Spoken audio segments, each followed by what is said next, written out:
तो ये जो मेरे सामने आप बोर्ड पे लिखा देख रहे हैं ना, जिसमें कम से कम 1000 के आसपास नोट्स हैं, 1000 के आसपास क्वेश्चन हैं। अब जब मैं आपसे डिस्कशन करूंगा तो इन्हीं को मैं 2 या 3 हज़ार बना दूंगा आपसे डिस्कशन करते हुए, 2 या 3 हज़ार नोट्स के रूप में बना दूंगा मैं। अब इसको मुझे लिखने में लगे हैं 3 घंटे, मुझे इसको लिखने में लगे हैं 3 घंटे, और इसमें क्या लिखना है क्या नहीं लिखना है, क्या छोड़ना है क्या लिखना है, किस तरह से लिखना है, किस चीज़ को कहाँ लिखना है, ये सब जानने में मुझे लगे हैं 27 साल। तो मैं अपनी इस वीडियो में आपको अपने 27 साल का अनुभव का निचोड़ दे रहा हूँ। इस वीडियो को पूरा देखिएगा, और अगर आपको अच्छा लगे तो प्लीज़ इसको लाइक भी कीजिएगा, शेयर भी कीजिएगा और सब्सक्राइब भी कीजिएगा। Thank you. तो हेलो, एक बार फिर स्वागत है आपका यूनिक आईएएस एकेडमी बाय गुलफाम अली राजी में। जैसे कि आप देख रहे हैं सामने मैंने बोर्ड आपके लिए फिर से फिल कर रखा है, कोई जगह छोड़ी नहीं है। तो ये हिस्ट्री क्लास है, और हिस्ट्री मैंने कोशिश की है कि जो मुग़ल एम्पायर है, मुग़ल एम्पायर में बाबर से लेकर के औरंगज़ेब तक, इसमें पोस्ट मुग़ल नहीं है, औरंगज़ेब की डेथ के बाद जो हुआ वो इसमें शामिल नहीं है। तो सारे का सारा जो मुग़ल एम्पायर है उसमें क्या, कौन से बैटल थे, कौन से रिवोल्ट हुए, किस रिवोल्ट को दमन किसने किया, कौन सा बैटल किसने जीता, कौन सा इलाका एम्पायर में किसने मिलाया, अकबर ने क्या मिलाया, औरंगज़ेब ने क्या मिलाया, जहांगीर ने क्या मिलाया, हुमायूं ने क्या मिलाया, ये सारी चीज़ें मैं आपको दिखाऊंगा यहाँ पर। इसके अलावा बहुत सारे विदेशी यात्री आए हैं, मुग़लों की मनसबदारी है, मुग़लों की प्रशासनिक व्यवस्था है, मुग़ल काल की आर्थिक और तकनीकी प्रगति है। इसके अलावा बहुत सारे टाइटल हैं, जैसे कि छोटा अकबर किसको कहा गया था, छोटा अकबर दारा शिकोह को कहा गया था। किसने कहा था दारा शिकोह को छोटा अकबर? लेनपुल ने। तो इस तरह की चीज़ें, या जैसे लेनपुल ने कहा कि हुमायूं जीवन भर लड़खड़ाता रहा और लड़खड़ाते हुए उसकी मृत्यु हो गई, है ना। क्या था महज़र, क्या था सुलह कुल की नीति, क्या था दीन इलाही, क्या था सौर कैलेंडर और क्या था इलाही कैलेंडर, क्या था जुंटा गुट। और इसके अलावा जो कॉइन्स हैं, मुग़लों के समय में सबसे ज़्यादा चलन में आने वाला सिक्का, दैनिक लेन देन में सबसे ज़्यादा चलने वाला सिक्का, ऐसा सोने का सिक्का जो सबसे ज़्यादा चलता था, सोने का ऐसा सिक्का जो सबसे बड़ा था, सबसे छोटा सिक्का कौन सा था, आना क्या था, निसार क्या था, पैसा क्या था, ये सारी चीज़ें, और इससे रिलेटेड और भी बहुत सारी चीज़ें। और साथ ही साथ इसमें शेर शाह को भी मैंने कवर किया है। तो ये बोर्ड आप जो मेरे सामने देख रहे हैं, मुझे इसको डिस्क्राइब करने में या इसको आपके साथ डिस्कस करने में 3 से 4 घंटे का समय लगने जा रहा है। तो मैं इसको 2 पार्ट में बनाऊँगा, करीब 1.5 घंटे की 2 पार्ट इसके मैं बनाऊंगा। तो आप लोग दोनों पार्ट को ही देखिएगा, और जब आप दूसरा पार्ट देखें तो आप पहला पार्ट पहले देखें, उसके बाद आप दूसरा पार्ट देखें, ठीक है ना। तो चलिए आगे चलते हैं। आपके साथ कॉपी पेन हमेशा की तरह होगा ही। अगर आपके पास कॉपी पेन नहीं है तो साथ ले लीजिए, क्योंकि जितनी चीज़ें सामने लिखी हुई हैं उससे कहीं ज़्यादा चीज़ें मैं आपसे डिस्कस करूँगा। आपके सामने जो है डायरेक्टली या प्रत्यक्ष रूप से इसमें कम से कम 400 के आसपास क्वेश्चन लिखे हुए हैं। और अगर आप लोग मुझे ध्यान से सुनेंगे तो इसमें 4 को आप 3 से गुणा कर लीजिए, 1200 क्वेश्चन आपको और मिलेंगे। तो बहुत ज़्यादा टेंशन लेने की ज़रूरत नहीं है, इसी वीडियो से आपका मुग़ल एम्पायर काफ़ी कुछ कवर हो जाएगा। चलिए सर आगे चलें। तो आगे बढ़ने से पहले हमेशा की तरह एक घूंट चाय पी लेते हैं सर। तो शुरू करें। जैसे अकबर की बात करें तो अकबर की जो धार्मिक नीति थी उसे सुलह कुल या सार्वलौकिक शांति की नीति कहते हैं। अकबर की जो धार्मिक नीति थी उसे सुलह कुल की नीति या सार्वलौकिक शांति की नीति कहते हैं। आपसे एक तो फ्लैट क्वेश्चन पूछ लेगा कि सुलह कुल या सार्वलौकिक शांति की नीति किसकी थी? अकबर की थी। अब सुलह कुल या सार्वलौकिक शांति का मतलब ये था, जैसे वो आजकल सरकार नारा देती है ना, सबका साथ सबका विकास, और सम्राट अशोक ने भी नारा दिया था यही नारा, सबका साथ सबका विकास का। तो बादशाह अकबर जो था ना, उसने ये देख लिया था कि इससे पहले तुर्क रहे यहाँ पर, तुर्कों के बाद खुद उसके दादा बाबर और फिर उसके पिता हुमायूं यहाँ पर राज रहे। लेकिन उन लोगों ने तलवार के बल पर या ताकत के बल पर राज तो किया, लेकिन कभी भी यहाँ की जनता, खास करके जो मुस्लिम के अलावा अन्य धर्मों को मानने वाली जो जनता थी, उसका वो दिल नहीं जीत पाए थे। अकबर ये चाहता था कि न केवल मेरा बल्कि बाद मेरे वारिसों का भी जो एम्पायर है बिल्कुल सुरक्षित रहे, किसी तरह की कोई बगावत ना हो, या यहाँ की हिंदू और मुस्लिम दोनों ही जनताएं, मुस्लिम तो दे ही दें उसको समर्थन, उसके वारिसों को, साथ ही साथ जो गैर मुस्लिम हिंदू, राजपूत, सिख, सतनामी, जाट जो भी हैं, वो सारे के सारे उसके वारिसों को समर्थन दें। तो उसने कोशिश की थी कि जो एक इमेज बनी हुई है मुस्लिमों की, कट्टर मुस्लिम इमेज जो बनी हुई है या हिंदू विरोधी जो इमेज बनी हुई है, उसको शांत किया जाए, एक बात। और दूसरी बात यह है कि समाज में मुस्लिम बहुत थोड़े से हैं, हिंदू बहुत ज़्यादा हैं, तो डेवलपमेंट जो है वो सभी का करना है। तीसरी बात यह है कि अकबर जिन परिस्थितियों में पैदा हुआ और जैसे उसका बचपन बीता और फिर जैसे जैसे बड़ा हुआ, उसने जो माहौल देखा, अकबर का जन्म जो हुआ हिंदू राजा के महल में हुआ, उसको पालने वाली जो माँ थी वो शिया थी, अकबर की जो माँ थी वो शिया थी, ठीक है ना। उसके बाद अकबर का बचपन जिस इलाके में बीता वहाँ पर गुरु नानक जी की जो वाणियाँ थीं उनका बोलबाला था, यानी कि उसको एक सेकुलर माहौल मिला था। इसके अलावा अकबर के जो सलाहकार थे अबुल फजल, अकबर का जो चीफ एडवाइज़र था वो था अबुल फजल, ये चीज़ आपको लिखनी चाहिए ना। अकबर का जो मुख्य सलाहकार था वो अबुल फजल था, अबुल फजल और उसका भाई फैज़ी। इसके अलावा इन दोनों का पिता शेख मुबारक, ये भी सेकुलर टाइप के थे। शेख मुबारक, अबुल फजल और फैज़ी, ये सूफ़ी टाइप के लोग थे, सेकुलर टाइप के लोग थे जो अकबर के बहुत ही नज़दीक रहते थे। इसके अलावा अकबर के बहुत से संगी साथी जैसे कि राजा महेशदास उर्फ बीरबल। तो माहौल जो था वो ऐसा था अकबर के समय में, उसके व्यक्तिगत जीवन में भी और राजनीतिक जीवन में भी, वो चाहता था कि सभी को साथ लेकर के चला जाए, धर्म के आधार पर किसी तरह कोई भेदभाव ना हो। तो उसके लिए उसने जो भी काम किए, जैसे कि युद्ध के बाद लोगों को दास बनाने की प्रथा थी, यानी कि युद्ध जीत लिया, युद्ध जीतने के बाद जो जवान लोग हैं, फौजी हैं, उनको तो मार दिया गया। इसके अलावा उनके जो बच्चे हैं या उनकी जो विधवाएं हैं उनको दास बना लिया जाता था, दास प्रथा उसने ख़त्म कर दी। इसके अलावा मुस्लिमों के अलावा हर धर्म को मानने वालों को एक टैक्स देना होता था जिसे कहते थे तीर्थ यात्रा कर, यानी कि आप अपना कोई तीर्थ घूमने जाएंगे, दर्शन करने जाएंगे तो आपको अलग से टैक्स देना होगा। क्या आम आदमी जो एलीट टाइप के लोग थे वो भी, उनको भी ये टैक्स देना होता था, जिसे तीर्थ यात्रा कर कहते थे। इसके अलावा सबसे कुख्यात कर था जजिया, जजिया भी अकबर ने समाप्त कर दिया। तो इसका एक मैंने फार्मूला भी बनाया था, शायद मैंने कहीं लिखा होगा, है ना, फार्मूला इसका मैंने बनाया था। हाँ, ये लिखा है, देखो ये लिखा है मैंने, 10 तीज। तो दास प्रथा, तीर्थ यात्रा कर और जजिया, ये तीनों ही जो हैं किसने समाप्त किए? अकबर ने समाप्त किए। इसमें से वैसे आपको अगर अनहोनी हो जाए तो आपसे डेट पूछ सकता है, लेकिन आमतौर पर डेट पूछता नहीं है। इसमें जजिया की डेट पूछ लेता है कि जजिया जो हटाया गया था सन 1564 में हटाया गया था, ठीक है ना। वैसे इसका 62, 63, 64 है। 1562 में दास प्रथा खत्म की, 1563 में तीर्थ यात्रा कर खत्म किया और 1564 में जजिया टैक्स जो था वो ख़त्म कर दिया, ठीक है। अब इसके अलावा अकबर ने सन 1575 में आगरा के पास फतेहपुर सीकरी, आपको पता फतेहपुर सीकरी कब राजधानी बनी? इसमें आगे लिखा भी है 1571 में फतेहपुर सीकरी राजधानी बनी थी, इससे पहले आगरा राजधानी थी। अभी उसके बाद भी बात करेंगे किसने कहा कि किसने कौन सी राजधानी बनाई। अच्छा, मैंने इसमें लिखा नहीं है तो क्यों ना मैं बोल दूं, आप लोग इसको नोट कर लीजिए। जैसे कि बाबर जब यहाँ आया तो बाबर की राजधानी कहाँ थी? बाबर की राजधानी कहाँ थी, कोई बताएंगे? लाहौर में। बाबर की राजधानी कहाँ थी बताएं? आगरा में। देखिए, बाबर का जो राज्याभिषेक हुआ था, बाबर का ध्यान रखना, बाबर का राज्याभिषेक हुआ था, इसमें मैंने लिख भी रखा है, दिल्ली में तुगलकाबाद के किले में, दिल्ली में तुगलकाबाद के किले में बाबर का राज्याभिषेक हुआ था। बाबर काफ़ी दिन दिल्ली रहा, लेकिन ज़्यादातर समय जो रहा बाबर आगरा में रहा। तो इसलिए अगर आप कैपिटल पूछेंगे तो बाबर की जो राजधानी थी वो आगरा थी। आगरा में ही उसने एक बाग बनाया था जिसका नाम था आराम बाग, ठीक है ना, नूर अफगन या आराम बाग। तो बाबर की राजधानी आगरा थी।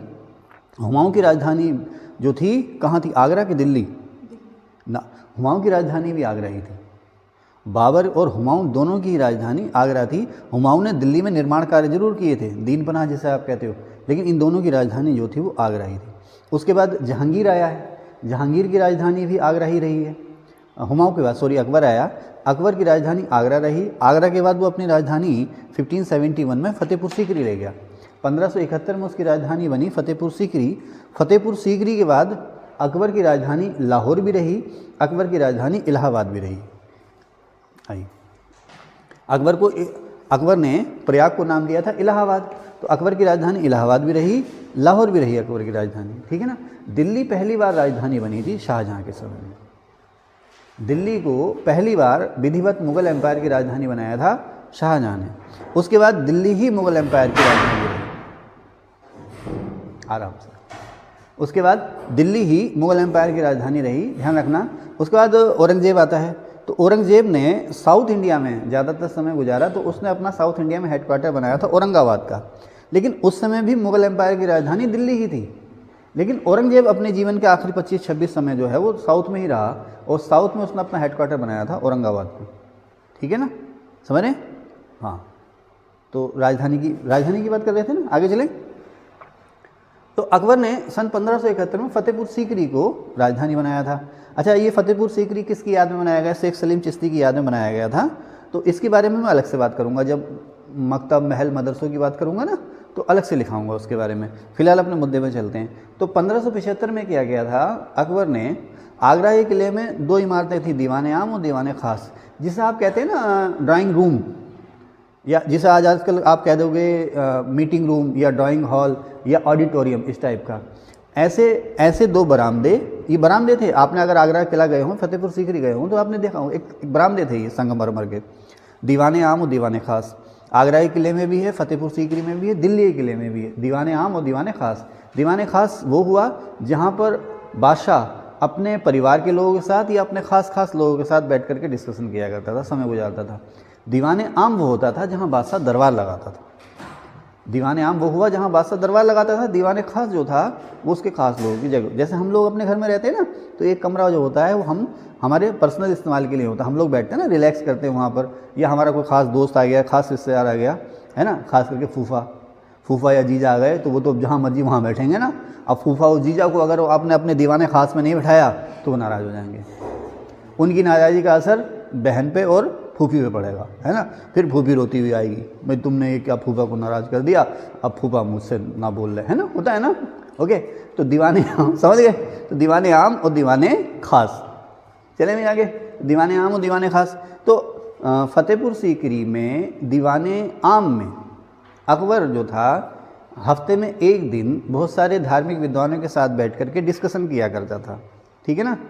अब जिस कमरे में या जिस कक्ष में ये डिस्कशन होता था उसी को नाम दे दिया गया इबादत खाना या धर्म संसद, है ना। किसने धर्म संसद की स्थापना की या इबादत खाना किसने बनाया? तो ये इसका आंसर हो गया आपका अकबर। कहाँ पर था धर्म संसद या इबादत खाना, कहाँ पर बना था ये, कहाँ पर स्थापित हुआ था? फतेहपुर सीकरी में। और कब? 1575 में। अब ये सिलसिला जो था, इबादत खाने की हम बात कर रहे हैं, ये सिलसिला जो था धीरे धीरे लंबा खिंचता चला गया। ऐसा हुआ ना 1575 तक आते आते अकबर के एम्पायर में स्टेबिलिटी आ चुकी थी, स्थायित्व आ चुका था और साम्राज्य काफ़ी विस्तार भी हो चुका था उसका। तो कहीं ना कहीं अकबर को ये लगने लगा था कि मुझ पर ईश्वर की विशेष कृपा है, यह अल्लाह की खास मेहरबानी है, एक चीज़। अच्छा, दूसरा, जब एम्पायर बढ़ा, उत्तर दक्षिण पूर्व पश्चिम सभी के संपर्क में आया, वो हिंदू मुस्लिम बौद्ध जैन पारसी सिख सभी के जब संपर्क में आया ना, तो उसका दिमाग जो था घूमने लगा। वो ये जानने की कोशिश करने लगा कि सच क्या है। सभी कहते हैं कि मेरा धर्म अच्छा है, मेरा धर्म अच्छा है, मेरा धर्म अच्छा है। सच्चा धर्म क्या है? ध्यान रखना, अक्सर उस पर आरोप लगते हैं कि उसने भाई इस्लाम धर्म को छोड़ दिया था, तो ये बात गलत है। वो हमेशा मुस्लिम ही रहा, रोज़ा नमाज वगैरह का फॉलोअर वो रहा। ऐसा नहीं है कि उसने मुस्लिम धर्म छोड़ दिया, लेकिन अब एक व्यक्ति के रूप में, एक राजा के रूप में वो उसका दिमाग जो है सोचने लगा कि सच क्या है, आखिर सत्य क्या है, सत्य है क्या। समझ रहे ना कि ये धर्म ये कहता, वो धर्म वो कहता, वो धर्म वो कहता, तो आखिर सत्य क्या है। तो सत्य की खोज करना चाह रहा था। जैसे अशोक निकला था ना सत्य की खोज में, तो वो सत्य उसे मिला था धम्म के रूप में, है ना। तो अशोक ने भी जी वेरी गुड मॉर्निंग। तो धम्म जो है, जिस तरह से धम्म रातों रात पैदा नहीं हुआ ना, उसी तरह से अकबर के जो धार्मिक ख्याल थे या धार्मिक विचार थे वो भी रातों रात पैदा नहीं हुए। अकबर का खुद का जीवन, उसकी जो फैमिली बैकग्राउंड थी वो किन जगहों पर रहा, उसके बाद उसे साथ मिला भगवान दास, राजा भारमल, राजा मानसिंह जैसे लोगों का, उसके नज़दीकी रहे टोडरमल, बीरबल, है ना। और क्या थे वो फेमस सिंगर उस दौर के, तानसेन, है ना। उन लोगों के संपर्क में रहा, तो वो बाज बहादुर के संपर्क में भी है, तो वो बहुत से सिख गुरुओं के संपर्क में भी है, तो बहुत से ईसाई संतों के संपर्क में भी वो है। तो अब चीज़ें ये उसको जानने की जो जिज्ञासा हुई कि एक्चुअल सत्य है क्या, तो उस सत्य की खोज में, सच की तलाश में ही उसने अपने पास में जो धार्मिक सूफी या चिंतक थे उनको बुलाना शुरू कर दिया गया। अच्छा, उसने धार्मिक चर्चाओं में सबसे पहले जो बुलाया वो सुन्नी मुसलमानों को ही बुलाया, क्योंकि ये मुग़ल जो थे सुन्नी थे ये। अच्छा, इनमें कोई सुन्नी था, कोई शिया था, कोई सुन्नी था, कोई शिया था। जन्मजात तो कुछ होता नहीं है, जो जिस मत को मानने लगे वही हो जाता है, ठीक है। तो इसकी जो विचारधारा थी वो इस्लामिक सुन्नी विचारधारा थी। बाबर रहा हो, हुमायूं रहा हो, हालांकि हुमायूं ने ईरान के राजा से वादा किया था कि मैं शिया हो जाऊंगा, राजा बनने के बाद, लेकिन आमतौर पर ये सुन्नी ही रहे। जितने भी खास मुग़ल किंग थे वो सुन्नी ही रहे। तो सबसे पहले इसमें सुन्नी उलेमाओं को, इमामों को या मुस्लिम धर्म के विद्वानों को बुलाया गया, उसके बाद शियाओं को भी बुलाया गया।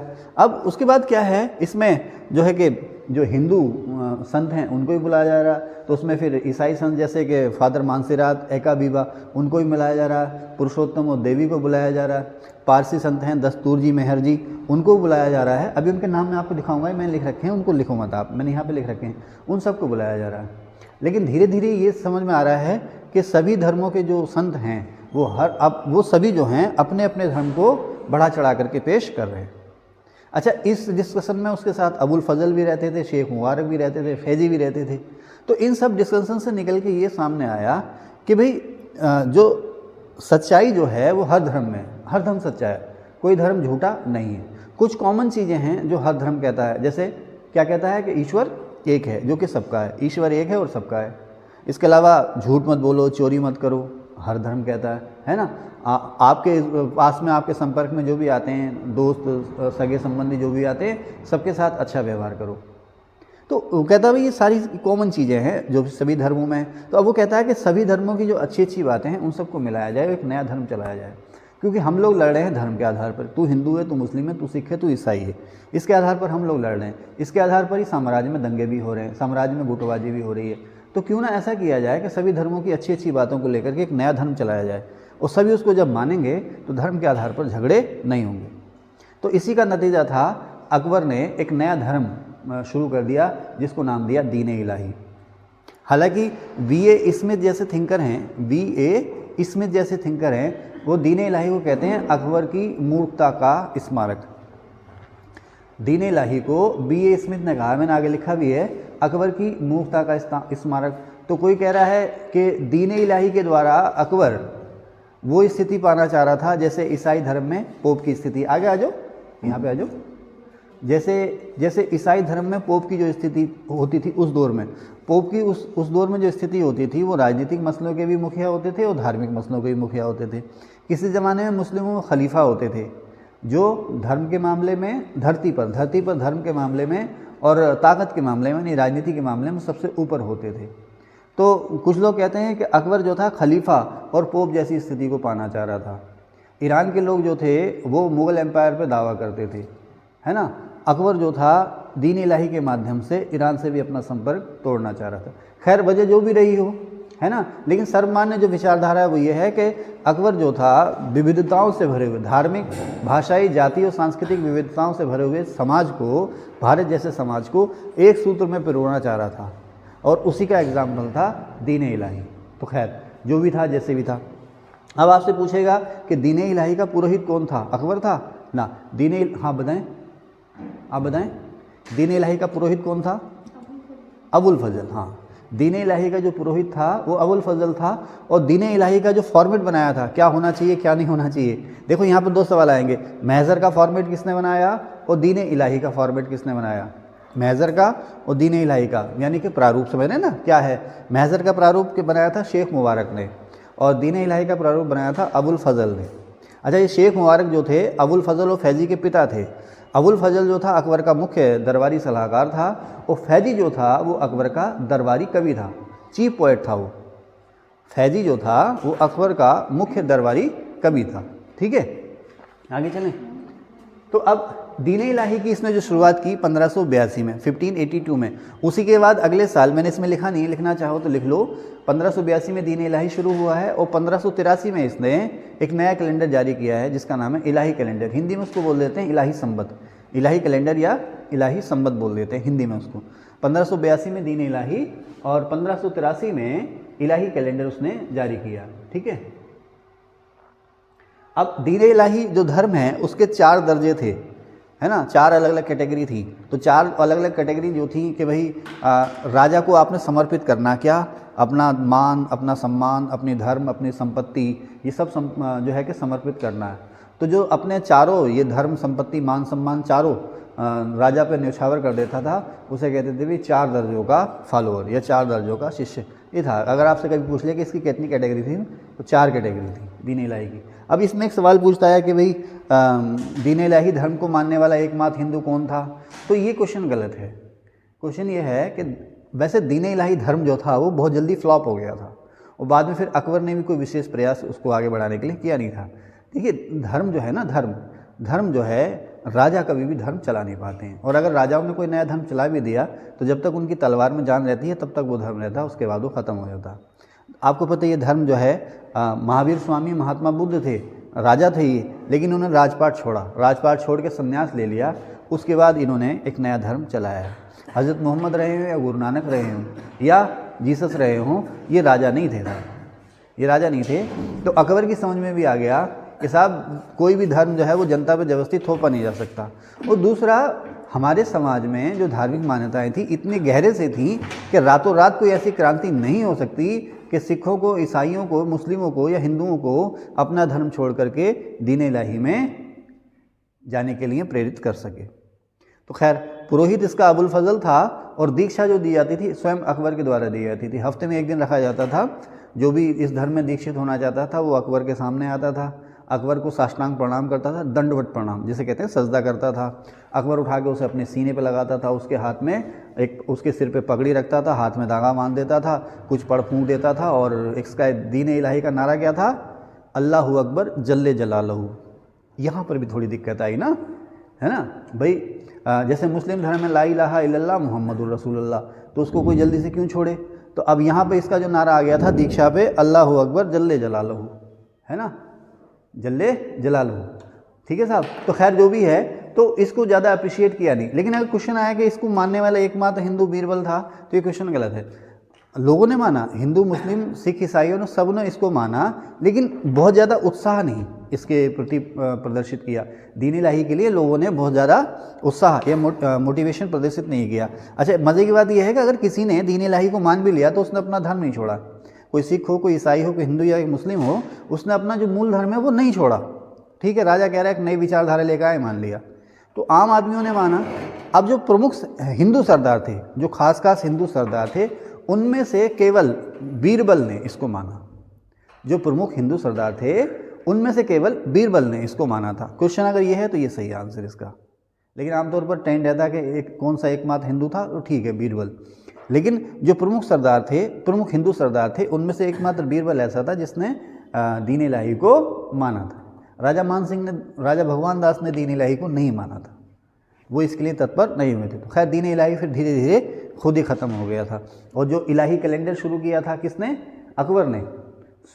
इलाही कैलेंडर जो शुरू किया था, इलाही संबती या इलाही कैलेंडर जो शुरू किया था, देखेंगे औरंगजेब के समय में उसमें क्या हुआ, शाहजहाँ के समय में उसमें क्या हुआ। तो इबादत खाना मैंने आपको बता दिया, सीकरी अच्छा खुद हुआ।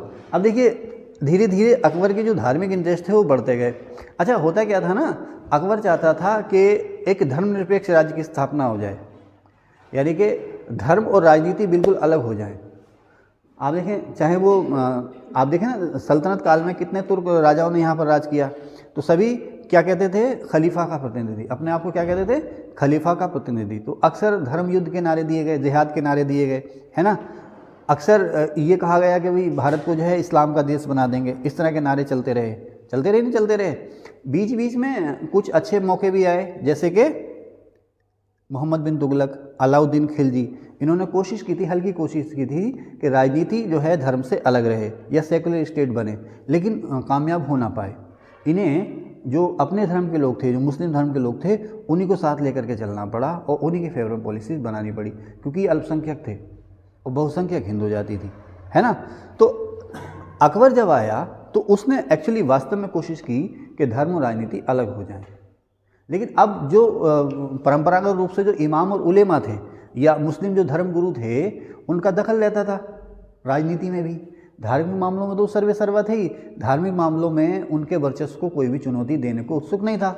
हालांकि एक आध बार, जैसा अलाउद्दीन खिलजी ने कहा था कि भाई हश्र के रोज़ मेरा क्या होगा, मैं इसकी परवाह किए बिना वही आदेश देता हूँ जो मैं सही समझता हूँ, है ना। मोहम्मद बिन तुगलक ने भी इसी तरह की बातें करी थी कि भाई जो है कि धर्म अलग मसला है और राजनीति अलग मसला है, तो राजनीति में हम धर्म का घालमेल नहीं करेंगे। लेकिन ये सक्सेसफुल ना हो पाए थे। अकबर जब आया तो इसने कोशिश की कि जो राजनीति में जो मुस्लिम धर्मगुरु हैं उनका जो दखल है वो ख़त्म हो जाए, राजा के ऊपर जो दखल है वो ख़त्म हो जाए, या वो जो कहते हैं कि सबसे ऊपर हम हैं, सबसे ऊपर धर्म है, उसके बाद राजा है, ये चीज़ ख़त्म हो जाए। अकबर ये दिखाना चाह रहा था कि सबसे ऊपर है वेलफेयर, जन कल्याण, सबसे ऊपर जन कल्याण है और जन कल्याण की जो जिम्मेदारी है वो बादशाह की है, इसलिए बादशाह का जो फैसला होगा वो सबसे ऊपर होगा। बादशाह के फैसलों में या बादशाह के कामकाज के तरीके में किसी का कोई दखल नहीं होगा। उसका इस्लाम से बैर नहीं था, धर्म से बैर नहीं था, धर्म गुरुओं से भी बैर नहीं था, उसका बैर इस था कि भाई देखो राजनीति में क्या करना है क्या नहीं करना है ये राजा डिसाइड करेगा, जिसमें जनता का और देश का भला होगा वो डिसाइड करेगा, धर्म डिसाइड नहीं करेगा। इसको लेकर के जो उलेमा थे वो फड़फड़ाने लगे, बड़बड़ाने लगे, संघर्ष होने लगे, वाद विवाद। आज जैसे आजकल होते ना ट्विटर पे वार होते ना, ट्विटर वार होते ना, कोई किसी ने एक कह दिया तो दूसरा उसको वो कह रहा, पता नहीं लोग कितने खाली होते हैं ना, फेसबुक पे ट्विटर पे ट्रोल करने लगते हैं। तो आजकल हमारे यहाँ ज़्यादातर फैसले कहाँ हो रहे हैं, ट्विटर पे हो रहे हैं, ट्रोल होने लगते हैं लोग, फेसबुक पाने लगते हैं, ऐसा होना चाहिए वैसा होना चाहिए, होता है ना। अक्सर कोई सरकार फैसला लेती है तो उसके फेवर में या उसके अगेंस्ट बहुत सारी चीज़ें होने लगती हैं। तो वो ज़माना उस समय भी था। उस समय सरकार के फैसलों की आलोचना कहाँ होती थी, जलसों में, यानी कोई उत्सव हो रहा है, कोई फेस्टिवल हो रहा है, कोई धार्मिक समागम हो रहा है, मस्जिदों में या मदरसों में, मकतबों में, या सार्वजनिक तौर पर कोई पंचायत वगैरह हो रही ना, तो उसमें राजा के फैसलों की खिलाफत की जाती थी। राजा को पता चलता था कि भाई हमारे खिलाफ माहौल बनाया जा रहा। तो अकबर ने क्या किया कि उसने एक अनाउंसमेंट किया जिसका नाम था महज़र। क्या नाम था, महज़र। अच्छा, महज़र को इंग्लिश में हम कहते हैं यूनिकनेस, फारसी भाषा का शब्द है महज़र, इसको इंग्लिश का जो इंग्लिश ट्रांसलेशन इसका होगा वो होगा यूनिकनेस। हिंदी में इसको आप कह सकते हो सर्वज्ञता, सर्वज्ञानी होना। महज़र, यूनिकनेस या सर्वज्ञता, यानी जिसके जैसा कोई और ना हो। समझ गए साहब। तो अकबर ने क्या किया, उसने एक तरीका निकाला। तरीका ये था, किधर गया भाई, खुतबा। उसने सबसे पहले शेख मुबारक से कुछ दस्तावेज तैयार कराए, 4-5 पेज के दस्तावेज तैयार कराए, जिनका मकसद था ये दिखाना कि भाई राजनीति और धर्म का संबंध क्या है। उसमें कहा गया कि बादशाह जो है सांसारिक मामलों में सबसे ऊपर है, जो दुनियाई मामले हैं उनमें बादशाह सबसे ऊपर है, बादशाह की बादशाहत में कोई दखल नहीं दे सकता, नंबर 1 बात। दूसरी बात उसने कहा कि कुरान के या इस्लाम के दायरे में रह करके, इस्लाम धर्म के और कुरान के दायरे में रह करके बादशाह को कोई भी आदेश जारी करने का अधिकार है। किसके दायरे में, मैंने अभी देखो शुरुआत में, नमस्ते, आज मैंने कहा था ना कि उसका जो है टकराव नहीं है, उसका टकराव नहीं है, धर्म से टकराव नहीं है, उसका जो टकराव हो रहा है वो धर्म गुरुओं से हो रहा है। आइए, उसका टकराव धर्म से नहीं है, उसका टकराव जो हो रहा है, आओ क्या लाए हो हैं। तो यहाँ पे आप देखें कि उसका जो टकराव है धर्म गुरुओं से है, ना कि धर्म से, क्योंकि उसमें लिखा गया है कि अकबर जो है इस्लाम के दायरे में रह करके कोई भी आदेश दे सकता है, इस्लाम के कुरान के दायरे में रह कर कोई भी आदेश दे सकता है। अच्छा, आदेश देगा कब, जब किसी मसले पर उलेमाओं में मतभेद हो। महज़र की घोषणा में अकबर को कहा गया इमाम आदिल, है ना, इमाम आदिल का मतलब न्यायप्रिय शासक। महज़र की आप लिख लीजिए, अकबर की महज़र की जो घोषणा हुई, देखिए महज़र क्या है, एक दस्तावेज था, किसने तैयार किया, अकबर के आदेश पर शेख मुबारक ने तैयार किया, और बाद में इस दस्तावेज पर सिग्नेचर लिए गए। उस समय के जो प्रसिद्ध उलेमा थे, नामी गिरामी उलेमा जो थे, उनके भी सिग्नेचर लिए गए। उसमें महज़र की घोषणा में अकबर को घोषित किया गया इमाम आदिल, यानी कि न्यायप्रिय राजा, और भारत को कहा गया अदल का देश, यानी कि न्याय का देश। भारत को कहा गया न्याय का देश और अकबर को कहा गया न्यायप्रिय राजा। ठीक है। उसके बाद ये कहा गया कि अगर किसी मामले को लेकर के उलेमाओं में मतभेद है तो बादशाह को ये अधिकार है कि वो कुरान और इस्लाम के दायरे में रह करके अपनी ओर से आदेश दे सकता है। जिसे कहते थे ना सांप्रदायिक अधिघोषणा, डिग्री जिसे कहते थे ना, कि भाई मैकडोनल्ड ने क्या किया, भाई गोलमेज सम्मेलन में कोई डिस्कशन, कोई नतीजा निकल के नहीं आया, तो इस तरह से हम अपनी ओर से आदेश दे रहे हैं। उसी को तो क्या गया था, अवार्ड, और उसने कम्युनल मसलों को उठा दिया था, इसलिए इसको नाम दे दिया था कम्युनल अवार्ड। तो उसी तरह से अकबर को या बादशाह को अधिकार दिया गया कि वो अपनी ओर से कोई फैसला दे सकता है। कब? जब उलेमाओं में मतभेद हो। अच्छा, ये इतनी चीज़ें जो मैं बता रहा हूँ ना आपको, जब आप स्टेट पीसीएस का मेंस लिखने जाओगे या आईएएस का प्री आईएएस का मेंस देने जाओगे तो उसमें ये चीज़ें ज़्यादा पूछी जाती हैं। इसमें और हम और जाके ब्रीफ तौर पर आपको डिस्कशन करेंगे।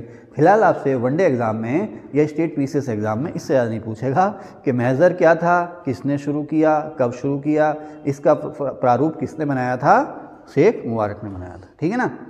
और इस पे उस समय के जो प्रसिद्ध उलेमा थे उनके सिग्नेचर लिए गए थे। और महज़र के द्वारा अब अकबर को धार्मिक मामलों में भी पावर मिल गई थी। अब इस संसार में ईश्वर के बाद, वो अपने देश में ईश्वर के बाद अब राजनीतिक और धार्मिक मसलों में सबसे ऊपर हो गया। अब धर्म के नाम पर उलेमा उसको डिस्टर्ब नहीं कर सकते थे, वो आराम से अब जो अपनी जो सेकुलर पॉलिसीज़ थी वो उनको लागू कर सकता था, ठीक है। अब इसी के बाद हाँ देखो, होता है ना कि मुस्लिमों में आपने देखा होगा फ्राइडे की नमाज़, जो दोपहर की फ्राइडे की नमाज़ होती है ना, उसे आमतौर पर कहते हैं जुमे की नमाज़। उसमें ज़्यादातर मुस्लिम जो है नमाज़ पढ़ते हैं, ज़्यादातर कोशिश करते हैं कि नहीं, नमाज़ तो पढ़ते हैं, ज़्यादातर ये कोशिश करते हैं मुस्लिम पुरुष कि भाई हम मस्जिद में जा कर के नमाज़ पढ़ें। उनकी हर चंद कोशिश ये रहती है, किसी वजह से ना जा पाएँ तो अलग बात है। तो उसमें क्या होता है कि जो फ्राइडे नून की जो प्रेयर होती है, नमाज जो होती है, उसमें जो नमाज़ पढ़ाने वाले जो इमाम है ना, अलग से एक बुक के 3-4 पेज पढ़ते हैं जिसे कहते हैं खुतबा, ठीक है ना। उसका अर्थ है प्रशंसा, खुतबा या प्रशंसा, सोसाइटी को खास मैसेज देना अपनी ओर से, अल्लाह की ये जो है कि उसमें प्रेयर करना यानी कि प्रशंसा करना। इसके अलावा सोसाइटी को और भी बहुत सारी जो खास बातें हैं वो कहना, ठीक है। अब अकबर ने फतेहपुर सीकरी में जामा मस्जिद बना रखी थी। फतेहपुर सीकरी उसकी राजधानी भी थी। फतेहपुर सीकरी की सबसे बड़ी मस्जिद थी जामा मस्जिद। फ्राइडे की नमाज़ होती थी, अकबर ही पढ़ने जाता था। अब एक दिन क्या हुआ कि अकबर ने फ्राइडे की नमाज में बजाय इमाम के खुद खुतबा पढ़ा। अच्छा, मुस्लिम धर्म में इमाम का विशेष सम्मान होता था, अब भी होता है, ठीक है ना। लेकिन किसी दौर में इमाम का इतना सम्मान होता था कि गांव के या शहर के या कस्बे के इमाम किससे पूछ कर के यही सारे काम किए जाते थे कि भाई क्या करना हो क्या नहीं करना है। इन्हें बहुत ही ईमानदार और दूरदर्शी माना जाता था, विद्वान, दूरदर्शी और ईमानदार माना जाता था। लोग जो थे इनसे मशवरे लेते थे क्या करना नहीं करना, क्या नहीं करना। इमाम को, मस्जिद का जो इमाम होता था ना, उसे बस्ती का नायक या लीडर समझाता था। शहर का जो इमाम है ना, उसे पूरे शहर का नायक माना जाता था। वो आमतौर पर जो इमाम होते थे शहर के, वही शहर के चीफ जस्टिस हो जाते थे, जिसे कहते थे काजी। एक सुप्रीम, जैसे आजकल सुप्रीम कोर्ट के चीफ जस्टिस होते हैं ना, तो उस समय चीफ जस्टिस होते थे, उन्हें कहते थे काजी उल कुज़ात। क्या कहते थे? काजी उल कुज़ात। तो इमामों की जो सामाजिक प्रतिष्ठा थी बहुत अच्छी थी। अब अकबर ने क्या किया, फतेहपुर सीकरी की जामा मस्जिद से जो काम इमाम करता है फ्राइडे के दिन, वो काम इसने खुद किया, यानी कि खुतबा पढ़ा। क्वेश्चन आ जाएगा किसने खुद खुतबा पढ़ा। अभी सल्तनत काल में एक दिन बताएंगे तो कहेगा कि भाई किसने खुद को ही अपने आप को खलीफा कह दिया था। राबिया, किसने कह दिया अपने आप को खलीफा? हाँ, मुबारक खिलजी ने कहा कि साहब मैं ही खलीफा हूँ, है ना। 2-3 साल बाद उसे किनारे लगा दिया था उसी के सरदारों ने, ठीक है साहब। तो इसने खुद आपसे पूछेगा किसने खुतबा पढ़ा और कहाँ से पढ़ा? फतेहपुर सीकरी की जामा मस्जिद से, ठीक है। अब ये खुतबा किसने तैयार किया था? फैजी ने। इस खुतबे का जो प्रारूप किसने तैयार किया था? फैजी ने। ओके। इलाही संबत या इलाही कैलेंडर 1583 में शुरू हुई। उसके बाद आगे चलें। हाँ, देवी पुरुषोत्तम हरिविजय जिनचंद सूरी एकाविवा मानसेरात। अब ये जो मैंने लिखे ना आपको यहाँ तक, मैंने आपको बताया था कि अकबर जो था धर्म संसद इबादत खाना में बहुत से लोगों से डिस्कशन किया करता था। तो ये लोग शामिल थे अकबर के इबादत खाना में, जो उससे डिस्कशन करने के लिए आते थे। उसमें से फेमस लोग थे। तो मैंने यहाँ लिखा आपको गुरु रामदास और फिर आगे लिखा है मीर, यानी कि मैं बताता चलूँ कि सूफी साईं मियाँ मीर ने इसकी बुनियाद रखी थी, ठीक है। जजिया, अच्छा जो जजिया टैक्स है, सवाल आता है कि जजिया टैक्स किसने हटाया, तो हम लोग कहते हैं अकबर, ठीक है। 1564 में अकबर ने जजिया हटा दिया, ठीक है। 1564 में अकबर ने जजिया टैक्स हटा दिया था, ओके। अच्छा, इसको बाद में 1679 में औरंगजेब ने फिर से लगा दिया था। 1679 में 1679 में इसे फिर से औरंगजेब ने लगा दिया था जजिया टैक्स को। बाद में फर्रुखशियर आया, 1713 के आसपास फर्रुखशियर आया, उसने इसको हटा दिया था। लेकिन फर्रुखशियर के बाद जो दूसरे राजा आए, इन्होंने फिर लगा दिया। फिर क्वेश्चन आता है कि भारत में जजिया अंतिम रूप से किस मुगल बादशाह ने ख़त्म कर दिया, तो वो था रंगीला। इमरान बताएंगे रंगीला का पूरा नाम। मोहम्मद शाह रंगीला, ठीक है ना। ये मुगल किंग था मोहम्मद शाह। इसी के समय में अहमद शाह अब्दाली ने हमले किए थे, ठीक है। मोहम्मद शाह रंगीला ने फाइनली जजिया टैक्स जो था वो ख़त्म कर दिया था, ठीक है। मूर्खता का स्मारक, दीन इलाही को मूर्खता का स्मारक किसने कहा है? स्मिथ ने कहा है, ठीक है, मैंने लिखा है। अच्छा, अब यही बात है, अब जो बात चली थी ना सुलह कुल की नीति, बात जो चली थी सुलह कुल, ये सार्वलौकिक शांति या यूनिवर्सल पीस, सुलह कुल को आप यूनिवर्सल पीस भी कह सकते हो, ये अकबर की धर्मनिरपेक्षता की नीति थी, ये सब इसी में से शामिल हैं। अलग से सुलह कुल कुछ नहीं था, अकबर ने धर्मनिरपेक्षता के या सभी धर्मों को साथ लेकर के चलने के जो काम किए उसी को हम कहते हैं सुलह कुल। इसमें गुरुद्वारे के लिए ज़मीन दान देना हो या नया धर्म चलाना हो, ये दास प्रथा, तीर्थ यात्रा कर या जजिया टैक्स हटाना हो, ये सब जो है इसी के अंदर आ जा रहे हैं। अकबर के इन्हीं सब धर्मनिरपेक्ष कामों को कहा गया सुलह कुल, ठीक है।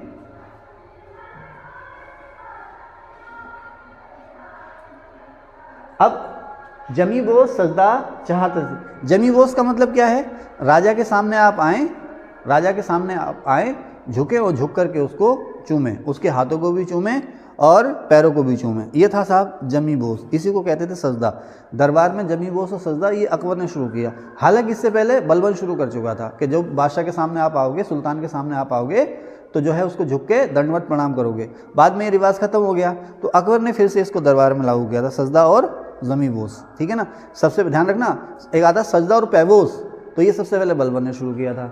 अब जब शाहजहां आया तो उसने कहा भाई सजदा नहीं करोगे, सजदा जो है केवल ईश्वर को है, अल्लाह को है, सजदा आप नहीं करोगे, जमी बोश और सजदा नहीं करोगे, उसकी जगह 4 बार झुक करके सलाम करोगे, उसको कहते हैं चहार तस्लीम। जैसे पुराने ज़माने की फिल्म आप देखोगे ना, ऐसे करके 1 2 3 और 4, ये है चहार तस्लीम, ठीक है ना।